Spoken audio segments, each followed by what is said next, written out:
ఏమైంది?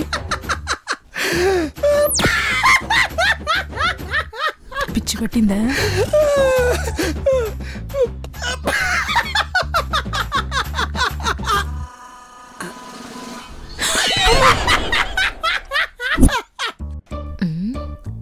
డిజైన్ బాలా బాలా ఉండవే అయిపోతాయా?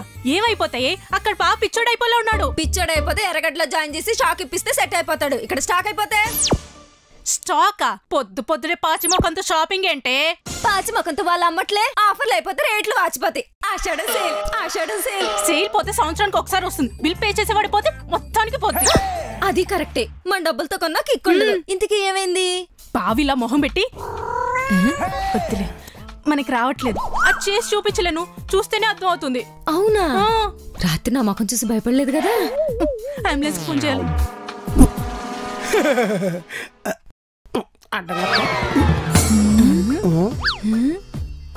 ఏమైందే? బానే ఉన్నాడు కదా? బానే ఉండడం ఏంటి? నువ్వే కదా హిట్ కొట్టిన బొత్తింకలాగా అటు ఇటు పడుతూ ఇల్లంతా దొల్లుతున్నావు. అది దొల్లడం కాదే, దోంతరమోహందాను. స్ట్రెస్ రిలీఫ్ కోసం కొత్త థెరపీ ట్రై చేశా. నీకేదో అయిందనుకుని నేను అంబులెన్స్ కి డైల్ చేశా. జెండు బాంకే జలుబు చేసినట్టు స్ట్రెస్ తెప్పించేవాడికి స్ట్రెస్సా? ఆపరేషన్ చేసే డాక్టర్లకి రోగాలు రావా? పావులు పట్టేవాడిని పాము కాటేదా? అదొకటేసింది, నువ్వు ఒకటేసావు, నేను ఒకటేసా. ఇంకైకు ఆడియన్స్ మనల్ని వేసుకుంటారు. చారిగాడు స్టార్ట్ చేసాడు. నువ్వు టిఫిన్లు చట్నీలు ఎక్స్ట్రా చేసావా? లేచిందే ఇప్పుడు. కానీ బ్రషింగ్ కూడా చేయకుండా షాపింగ్ చేసింది. పొద్దున్నే మొదలెట్టేసావా? ఆషాఢం ఆఫర్స్.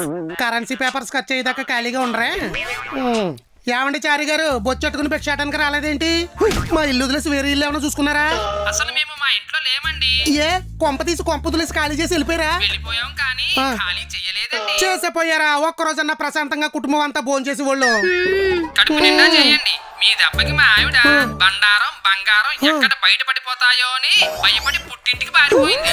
అయ్యా, కిట్టి పట్టు పెట్టి కాలనీలో లేడీస్ అందరిని పిలిచి మీ ఆవిడ బిల్డప్లు బట్టబయలు చేద్దాం అనుకున్నానే. అందుకే ఆవిడ బట్టలు సర్దుకుని బస్సు ఎక్కేయింది. చారి గారు, ఇంకా మీ ఆవిడ గురించి మీరేం కంగారు పడక్కర్లేదు. మా ఆవిడ దగ్గర మీ ఆవిడ గిల్టు నగలు ఉన్నాయి కదా, ఈసారి బిల్డప్ ఇస్తే సాక్ష్యాధారాలతో సహా నిరూపించేస్తుందని బెదిరించండి. ఆటోమేటిక్ గా మీ ఆవిడ మీ గ్రిప్ లోకి వచ్చారు. మా ఆవిడ నా గ్రిప్ లోకి వస్తాదని తలుచుకుంటేనే నా కళ్ళల్లో నీళ్ళు వచ్చేస్తున్నాయండి. ఎంతైనా మీరు మహానుభావులు. సర్లే, మీరు ఎక్కువ ఏడ్చి బావులు చెరువులు నిండబెట్టేకండి. అసలే వచ్చేది వర్షాకాలం, వరదలు వచ్చేస్తాయి. 10 కాలాల పాటు పెళ్ళాన్ని కంట్రోల్లో పెట్టి పండగ చేసుకోండి. పచ్చడి చేసేస్తా. పచ్చడికి టమాటాలు వాడకండి, రేట్లు ఎక్కువ ఉన్నాయి. ఉంటాను. ఎంతైనా సాటి మొగుడు గుండెల్లో ధైర్యం నింపితే వచ్చే ఆనందమే వేరే.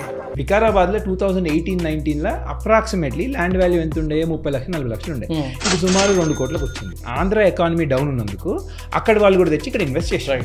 నవ్వు ఇప్పుడు ఏంది, అక్కడ ఎకనామిక్ కండిషన్స్ మారబోతున్నాయని జనరల్ ఎక్స్పెక్టేషన్. సో ఇప్పుడు ఇక్కడ పెట్టే వాళ్ళు హైదరాబాద్ నుంచి 30 to 60 కిలోమీటర్స్, 60 to 100 కిలోమీటర్స్ దూరం ఉండే దగ్గర ఇంకా మీకు ఎందుకు అప్రిషియేట్ అవుతుంది?